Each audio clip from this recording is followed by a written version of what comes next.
Hello? Oh my God. This is so stressful.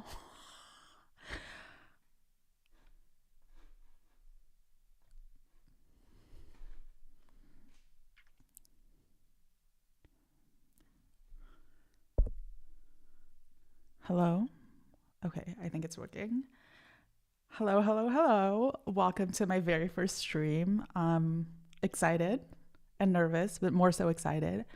Today, we're going to talk about how shame, and especially the unhealthy shame, which is called often toxic shame, internalized shame, how that can leave you feeling like an NPC, which, because you are not, it can be very painful. Like you can feel trapped and empty. We're going to see how all of this happens. And to do so, we're going to use a scene. Wait, let me.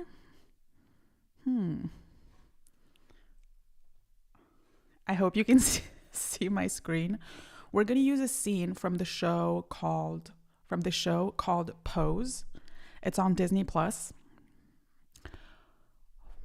So what I did here, as you can see, I did a whole last night slideshow so that we could look at the scene together because this is on Disney Plus and you can be sure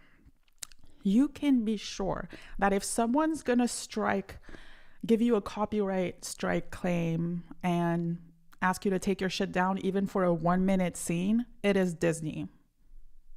They are not who they are today after all these years by playing nice, okay? And I read some of whatever. Just know, yeah, it's cute, it's Disney, but it's not. Like they don't fuck around. They run a strict program. So we're gonna see, I created the subtitles and everything. It was kind of fun to do, honestly. I felt like those people on Instagram who post those scenes through pictures, through carousels, it was fab. I was listening to music, loved it. So just for context, I chose this scene because, oh my God, I watched season 1. I haven't watched season 2 yet this winter. And when this scene happened, and I usually don't do this, okay? I paused. I watched this scene again 3 times. And then I think that same night and the next day, I searched it up on YouTube. It's there. If you just write Angel, which is her name, and Stan, which is his name, you'll find it. It's like in the top 5 on YouTube videos. You'll recognize the image right away. Whew, yeah, so the next day I watched it some more. I think the next day I went to like the library or whatever, and I wrote down the script, like the dialogue between these two. I think I wrote it down at least twice by hand. And then I went home and I copied it again, like on my computer, like crazy stuff. And I kept reading it and I was like, okay, I can see why. It's a very beautiful scene. Even in the comments of the YouTube video, people were like, wow, such a beautiful scene, whatever. But I just couldn't understand why I had such a visceral reaction to it. And now, like months later, now that I am doing a lot of research after a little depression that I have ups and downs like everyone. But this one was particularly rough starting this winter. And so I started really reading and researching about shame. And actually, let me show you a couple of resources.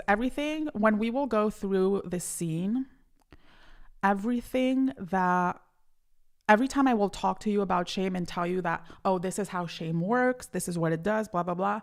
I'm not just pulling that out of my butt.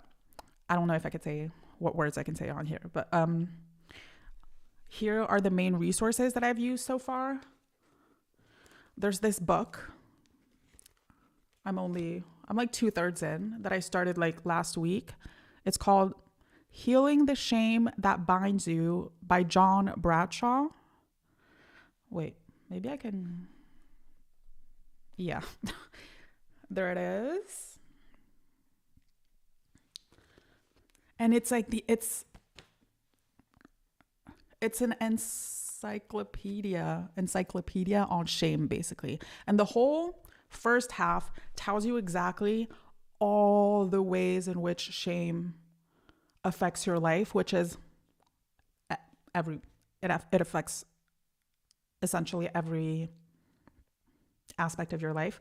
And the second half, which I started like 2 days ago, it's really half and half, is solutions, which I love because it's like you have so many people. We often tend to like be really good at describing problems, but when it comes to giving solutions, like actual, tangible, enforceable, actionable solutions, it's kind of hard. But this is the whole half of the book is dedicated to this.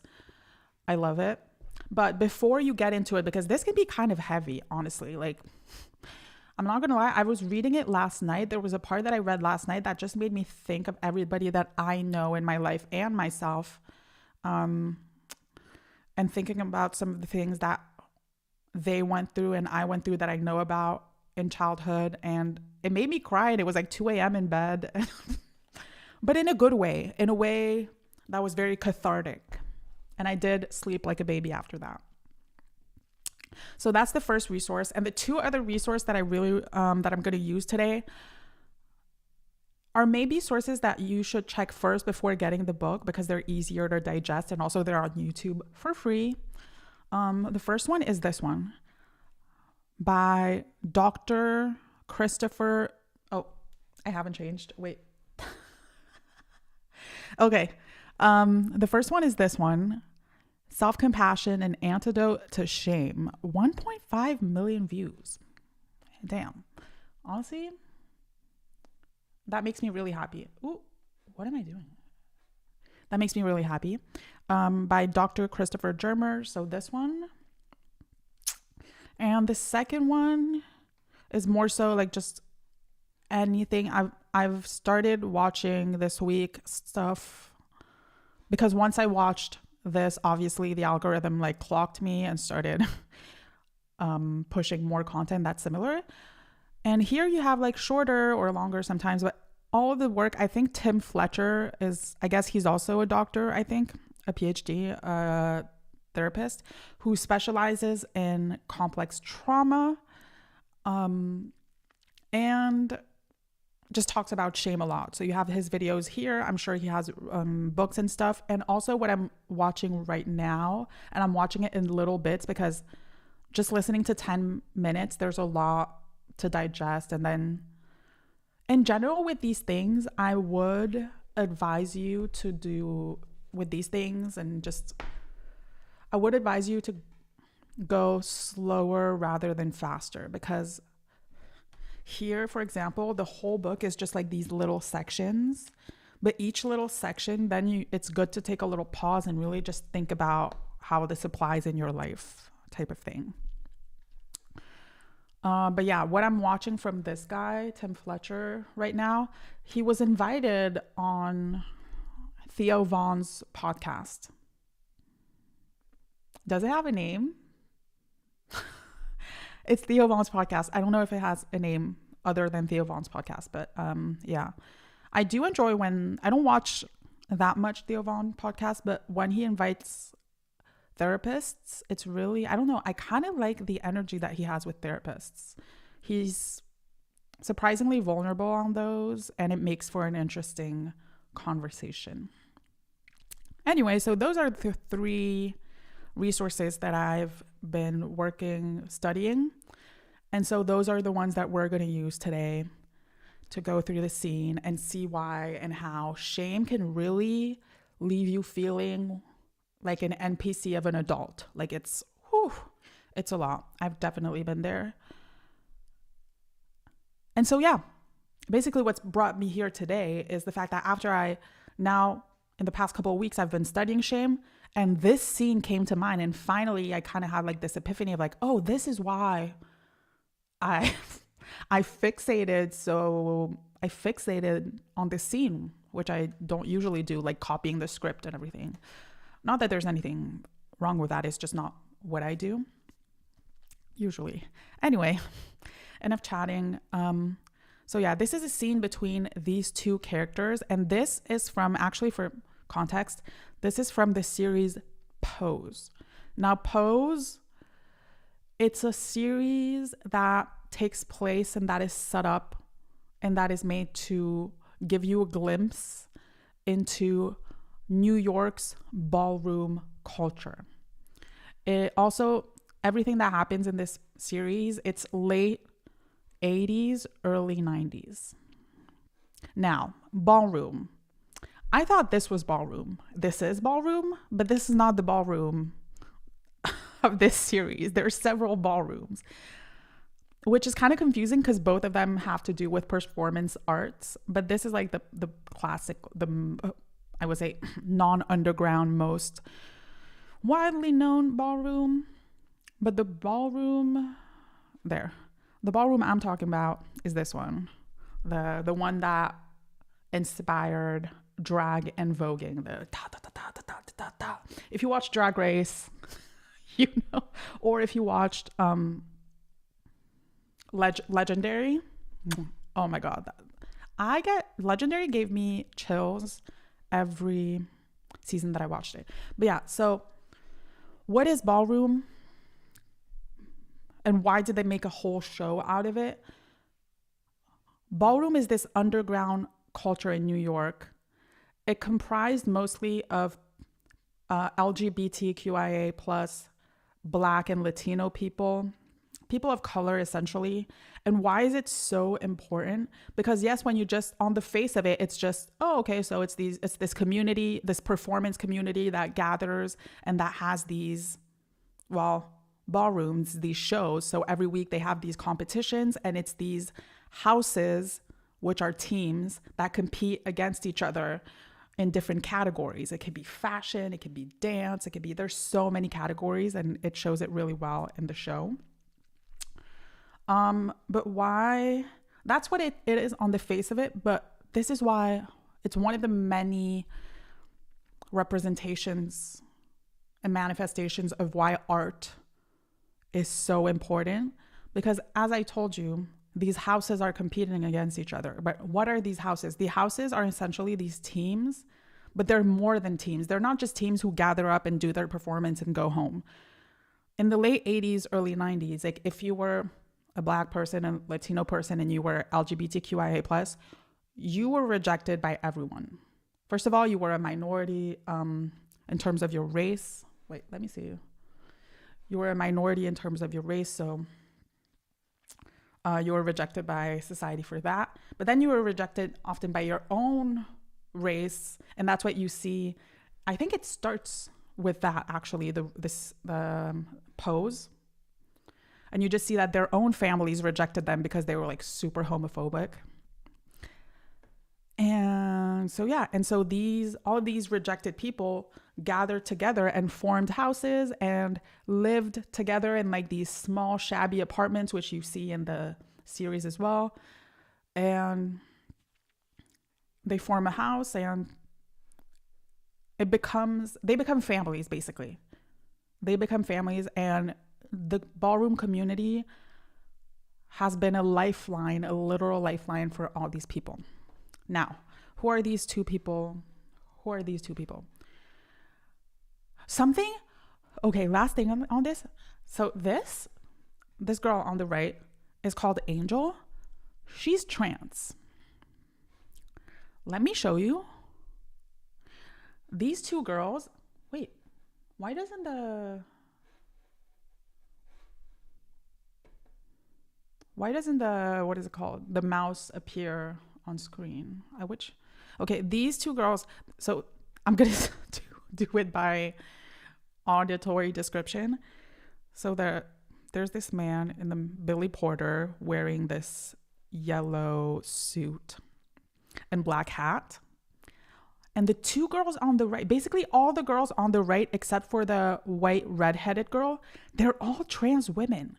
And I didn't know that until I spoke with a friend about it and did research on the series, because like in real life, they're trans women. I thought those were just women that were born as women, cis women, that just played trans women in the show because they're so believable. Like their voices, their looks, like what? Anyway, gorgeous Gorgeous, gorgeous, gorgeous. So yeah, in the show,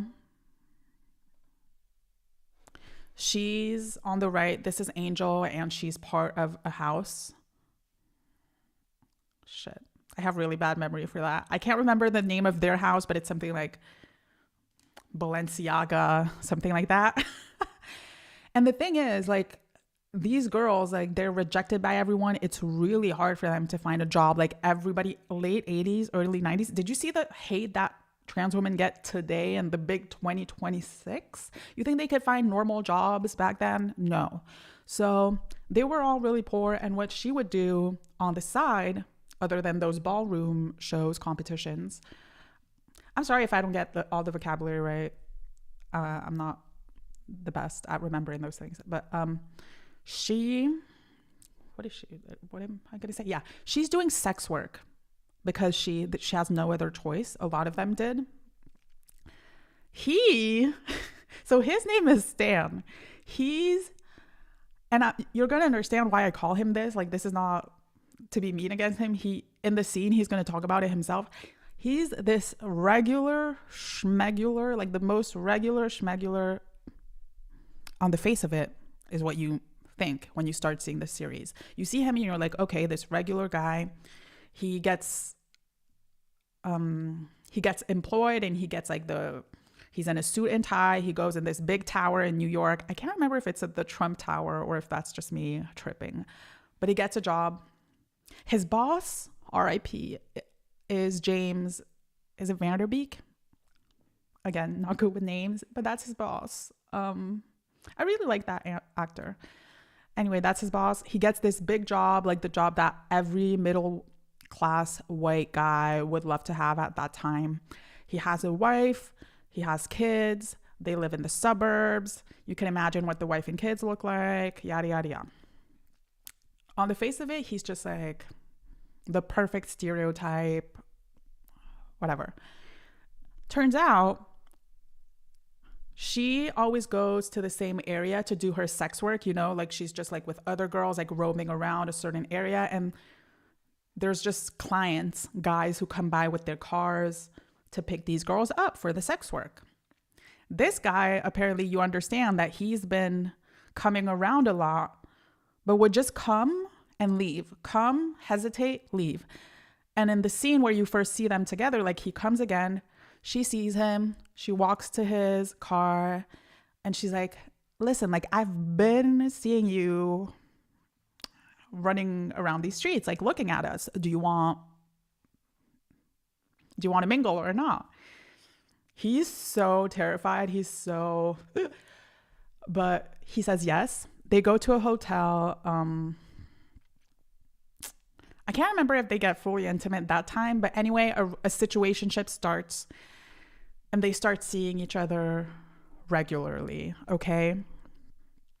To the point where he catches feelings to the point where he doesn't want her to do sex work anymore. And because he's doing so well at his job, in part thanks to her company, because like her being in her company, and you're going to see that in the scene, he's going to say it as well, just lights his soul so much that he ends up doing well at his job. He gets a promotion, yada yada, and he ends up getting a second apartment. Obviously, nobody in his real life knows this, like wife and kids, nothing. This is an affair, obviously. But he ends up getting an apartment for her to stay in so that she doesn't have to do sex work, yada yada. And he's like, just stay here and I'll come by pretty much every night after work and just tell my family that I'm working late, whatever. I think, maybe I got the timeline wrong, but anyway, this happens. And I think this is the point where he's kind of like telling her about this. And she's like, what? And this is basically the point where this is the scene that we're going to see. Let's start. Is the point where she's like, why are you so obsessed with me? She wants to know what's up with him. Like, what? Why are you giving me so much kindness, time, affection, and everything? So it starts here.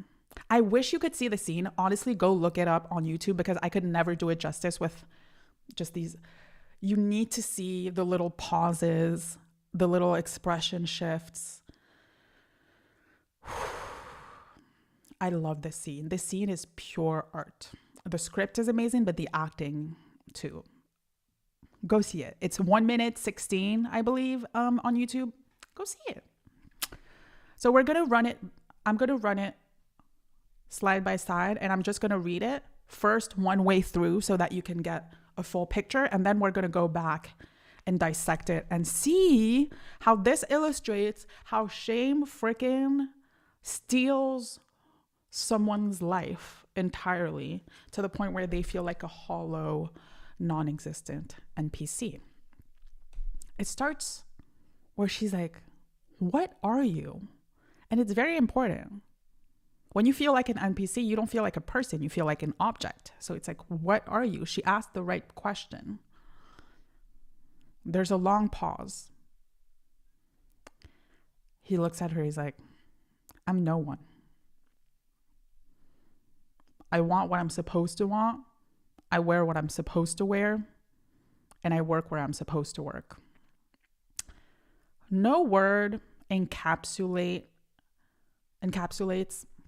the essence of shame. No word can prove to you that someone is filled with shame. No word can be an indication that shame, whether interpersonal shame or societal shame, has effectively instilled and been internalized in a person than supposed to. Oh, I'm supposed to. I'm supposed to do that. Okay? Clue number 1. I stand for nothing. Oh, shit. I said I was going to go through the whole scene first before I do commentary. Let's start again. It's okay. First stream. Nobody's going to watch this. If you do, and if you're still here, thank you so much. Thank you. So, what are you? I'm no one. I want what I'm supposed to want. I wear what I'm supposed to wear. And I work where I'm supposed to work. I stand for nothing. I never fought in a war. I probably won't ever have to because the next one's going to kill us all. I can buy things I can't afford, which means they're never really mine. I don't live. I don't believe. I accumulate. I'm a brand. A middle-class white guy. Long pause. But you're who you are, even though the price you pay for it is being disinvited from the rest of the world.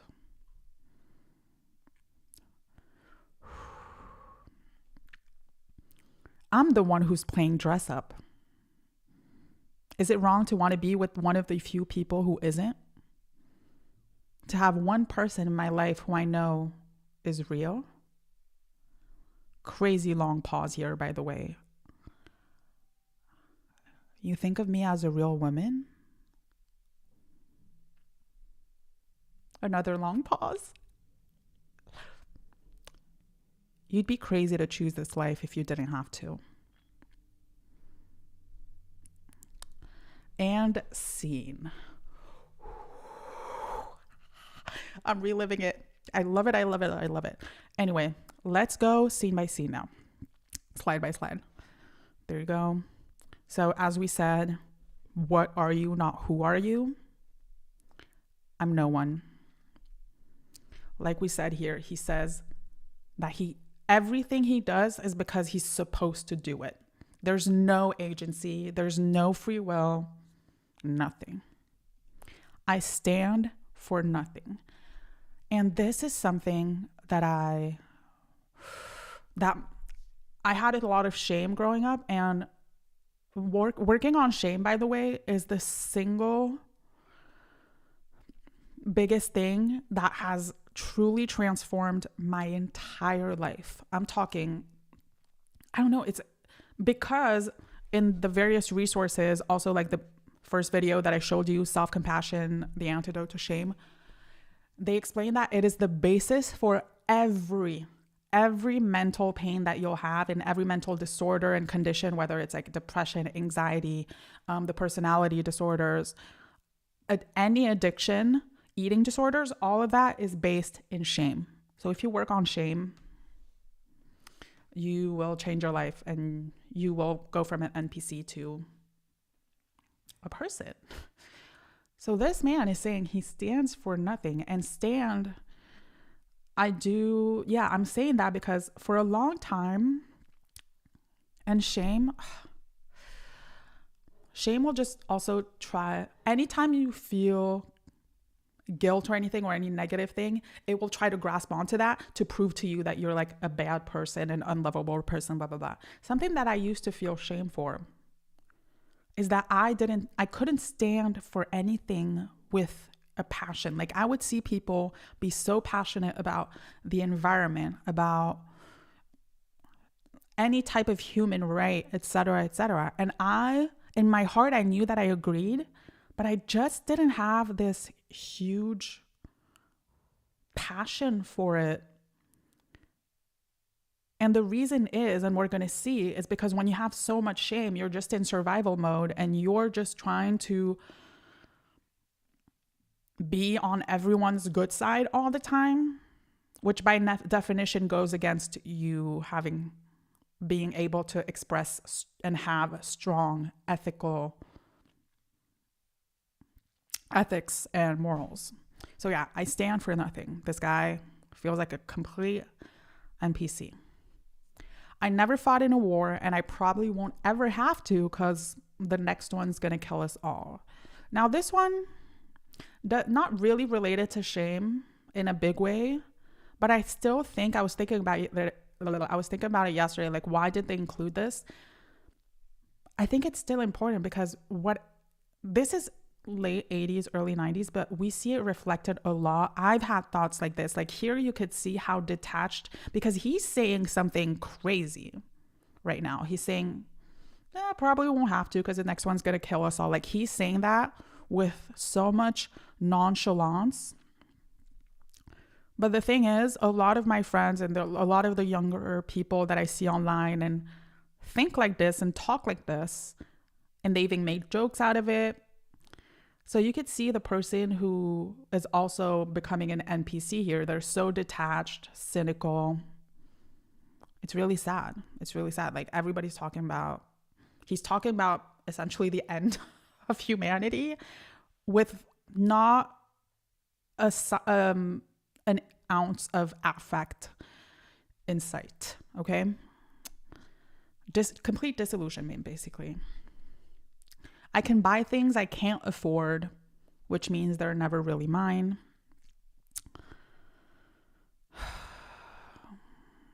If he thought that was the case in the late 80s, he would not like to live today where everything's a subscription. Do you realize that if we stop paying our subscriptions, you're at home and you have like no music, no movies, nothing, no books?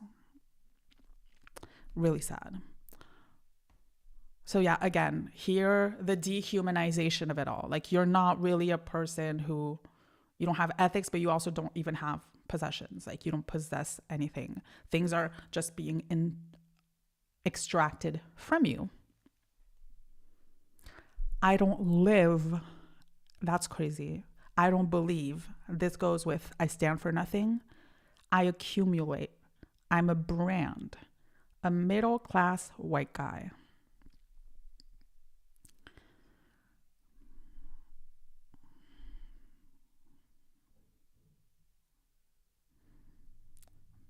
This makes me so sad. Like, because it's so true of us all. Whatever he's saying, it's times 1,000 today with social media and everything. It's like, you are worked to your core. Like, you're made to work 40 plus hours a week so that then those same and paid like nothing and 99% of it goes to the people at the top, and those people then sell you stuff so that the money can just go back to them. Now, the pause here is very long.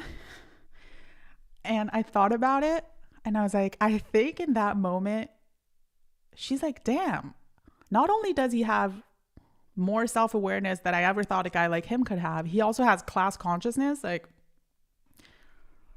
because of who she is and what she is in terms of like her identity and all the criteria that she fits in, she's have to understand these things the hard way from a very young age. But seeing them being told to her by a guy who she thought didn't have a clue about all those things, it must be kind of destabilizing, unsettling. Okay, now this is the beautiful part. But you're who you are, even though the price you pay for it. I really hope, by the way, sorry, but like that the stream is working. Listen, I'm trying to be zen right now in my life. So if it's not working, I'll just try again. That's the point of life. Anyway, let's go back in the scene. But you are who you are. But you are who you are, even though the price you pay for it is being disinvited from the rest of the world. He's basically saying, you looked at shame in the face and you said F you. Because what is explained both in this book and the videos that I recommended is that shame, oh my gosh, it's everywhere. It's literally a pandemic. It's at the interpersonal level, it's in the family, then it gets internalized by you. It's also at a societal and cultural level. Like, oh, this is what a real woman is. This is what a real man is and what they do. This is what a respectable person, these are respectable jobs. If you do these jobs, this is how you dress. Yada, yada, yada, yada, yada, yada. Anyway, it's a box, and every time that you're put in, and every time you try to like stretch and you bump with that box, shame. So that's what he's telling her. He's like, you just took on all the shame and you were like, I'm breaking the box. I'm stepping outside the box. Yep. And you can put all that shame on me. It's not going to change a thing. She looks away because when in the series you could see like the way her family rejected her and treats her, like even at some point she has to like contact them again. They're awful. Like they treat her like, it's so crazy. Like for what? For nothing. Just because she said that she's a woman. They treat her like she killed someone. I'm not like. Anyway, this was so powerful. You see this guy who's really just like, even physically and through the series, until now, you don't know, until this scene, you really thought that he was just like this basic middle-class white guy. You have no idea that he's actually been so introspective, self-aware and stuff. And this is so powerful. It's the late 1980s and this middle-class, straight, white guy looks at this trans black woman and goes, I'm the one who's playing dress up. Is it wrong to want to be with one of the few people who isn't? To have one person in my life who I know is real? Telling a trans woman, you're the one person in my life that I know is real. Art. Happy Pride Month, by the way. So something that's very important here is, now it's the second part of this book. It's the fact there is self-compassion is the antidote to shame. That's the YouTube video, so you're going to see that. But something that he says that is very important in this book, shame is given to you by people, but the only way to fully eradicate shame that you internalized is also through people. And that I don't know if that qualifies as a catch 22, but that is something that I am working on at the moment and that I am struggling with. Because in the Theo Vaughn interview, for example, with Dr. Tim Fletcher, he's explaining a common response to people who have a lot of internalized shame. They're like, oh, okay, so other people have given me all the shame. Society, my family members, certain family members, yada, yada, yada, yada, people at school, whatever. So people are the problem. So I'm going to isolate. I'm going to move houses, move countries all the time. And I'm going to isolate. No people, no problem. Right? No.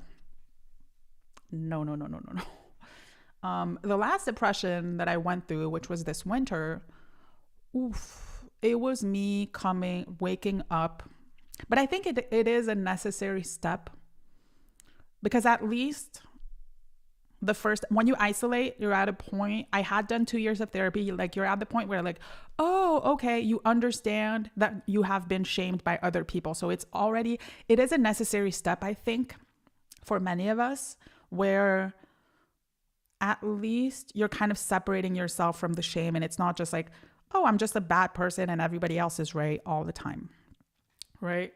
But now I have finally isolated, like, since COVID, I've been very much in I'm so much better alone mentality. And yes, it feels safe, but also now it's been years and the loneliness is really getting to me. I love it, but I feel empty.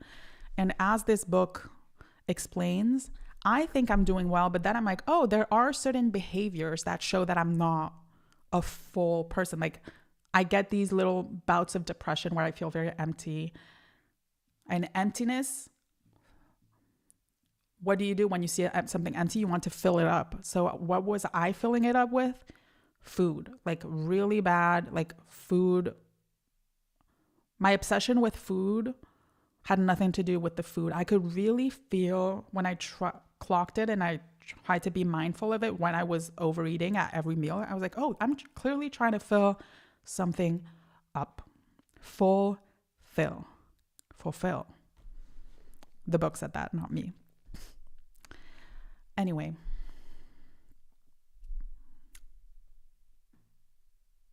All this to say what? Yes. It is only through, even though it is people who gave you that internalized shame, it is also only through people that you will heal. This series is the perfect encapsulation of that, because that is what the ballroom scene is. Basically, to heal from shame, you need to have people around you, even if it's a little bit, even if it starts with one person. The more the merrier, obviously, the more the better. But you need to have other humans. We're all mirrors to each other. Like, that's not just a saying. You need to have people who look at you and who say, no matter what you are, who you are, and just the real you, I'll accept it. The real you, without you needing to try to fawn to whatever you think I like, or trying to mirror my emotions and everything. You, with all of your flaws, all of it. You don't have to do anything or be anything, just you. I see you and I accept it. I accept it as worthy. I accept it as lovable. And I understand Stan a lot, because I had a lot of internalized shame and I couldn't understand why I still have, like, I had such an obsession with RuPaul's Drag Race. I just loved it. Like, I watched it and I could feel it regulate my nervous system. And now I understand. It's because I would see these people and who existed so far outside the box that society tells you that you need to be in to not, or else you'll be a shameful person. And I would see them all be so extravagant and so out there together. And because they were so, like, because if it's one person, it's a freak. That's the thing with shame. It's not a freak. You think you're a freak. And then you just need, like, you literally need a couple of people who just look at you who's like, yeah, I get it. I like this. Whatever. And all of a sudden, it breaks the prison you were in. So yeah. And that is why it is called pride, the gay pride, because nobody has been shamed like them. And still to this day, I mean, in some countries, it's, anyway, I don't know what I can talk about here. I don't want to use gestures or whatever, but obviously the movement is called pride. It makes sense. So yeah, he's like, I'm the one playing dress up. Is it wrong to want to be with one of the few people who isn't, to have one person in my life who I know is real? This is the longest pause in the scene. Like, she's just like, you could see she's holding back tears because, again, it's like this middle-class white guy in the late 80s, straight, cis, apparently. And he's like looking at her and he's like, you think of me as a real woman? And then the bouquet final, which honestly, any person criticizing trans people need to freaking understand this. You'd be crazy to choose this life if you didn't have to. The people who hate trans people, it's like, you think in a society that shames them this much, they would choose to go through all that mess for shits and gigs? Please. But again, what this says is, I see you. I just told you that I am the result of a life spent in shame, just fitting in the box. Because, okay, it's a gift that turned out to be a curse, is what he's saying. He was born looking a certain way, which gave him the privilege of de facto being put in that box. Oh, hi, look at you. You fit in. You're like white, middle class, blah, blah, blah, blah, blah, straight, whatever. Look at you. You fit in. And so he lived his life like that. But clearly through this scene, you see that several times he has tried to stretch his arms and it hasn't worked. Okay. So what looked like privilege and a blessing, I mean, clearly he understands that he's had immense amounts of privilege. That's not for debate. But he's understanding, yeah, it's actually like I'm low-key, high-key in a prison right now, and I don't feel real. So yeah, that is shame in a nutshell. So I wanted to talk about this because you need to understand, and Tim Fletcher says it in the Theo Vaughn podcast. He explains people who have shame, a lot of people who have deep internalized shame, they believe that they're not, because shame compared to guilt is, oh, I did something bad. Shame is, I am bad. So you feel like you, just as you are, you're not really lovable. So you have to do the most. You have to be, you have to achieve, you have to make people laugh. You have to look as good as possible, yada, yada, yada. Also, and that is something that I used to do, the people pleasing, I couldn't, it was stronger than me. Like, and the irony of it is that the more someone was kind of like opposite to me and like scary and intimidating, the more it would trigger the shame and the more I would fawn, meaning that I would just like, as quickly as possible, try to look at, okay, what do they stand for? What are their opinions, blah, blah, blah. And I would just like mold myself every time. I think this is relatable to a lot of people. I could see it now. Now that I understand these things, like I look around and I see it. Yeah. Also, with women, these are generalizations, but with women, they're not allowed to feel anger, which is a self-protecting emotion. John Bradshaw explains. And so they become people pleasers, which then you repress that anger, and it leads to one, passive aggressiveness, which now you understand it explains a lot. And 2, depression, deep depression. With men, it's the opposite. A lot of men can't express sadness, and so they have anger issues. Also, yeah, the eating disorders, the addictions, all of that. All of this to say, sorry, I go on tangents and tangents, but this is why I want to start streaming, because I want to learn how to become a better speaker. And I accept that it's going to start with me not being good, okay? So yeah. I'm not saying, I also wanted to make a point. This is something while I was thinking about this stream and this video that I wanted to point out. This doesn't mean that you have to live a crazy life and like change your style and just be unique for the sake of it and be extravagant for the sake of it. You could very well heal your shame and end up looking just like dressing t-shirt and jeans and enjoying a life where you're like married, have kids, white picket fence, normal, whatever, just like working a corporate job, yada, yada, and be completely authentic. Those are just things that are more, I would say, visual and that are striking, obviously, but the truth is internal. As long as you're doing what you're doing because you want to, and because that's you. Now, for a lot of people who have shame, who grew up with shame, and this was like a huge existential crisis for me. I'm only on the beginning of that journey, but once you realize all that, it's like, okay, well, I spent my whole life molding myself like in survival mode, and now I'm this adult and I don't know who I am.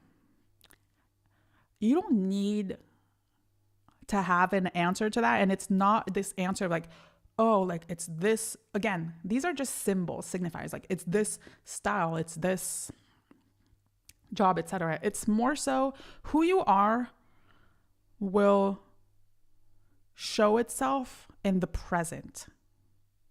Who you are, honoring who you are means, okay, I go outside, I have a conversation with someone. This conversation brings up an emotion. I will honor that emotion. That is who you are. Like if something happens and it makes you feel sad,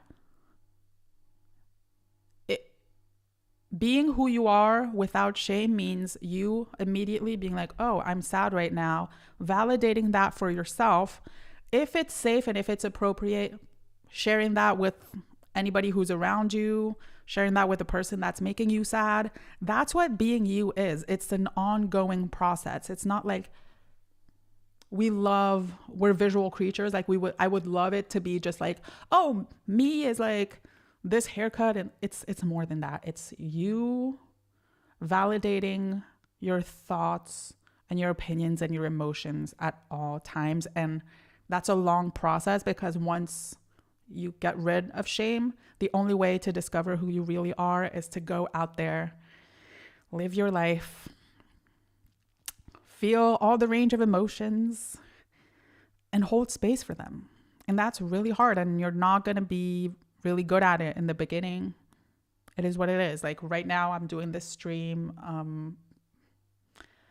and there's going to be some feelings about the fact that, oh, I use a lot of filler words. I went on tangents. This was boring, whatever. And no, I'm going to listen to those feelings and validate them and be like, no, it's fine. It's fine. This is you working on your craft, and this is what it looks like. Okay. But yeah, this was such a beautiful scene to show you how shame can turn you into an NPC, how just one person seeing you can completely change that. Like that is the power we always see when we are shame-based. It's so easy to see the negative, because we've also evolved to care more about the negative, because that's how we survived as a species.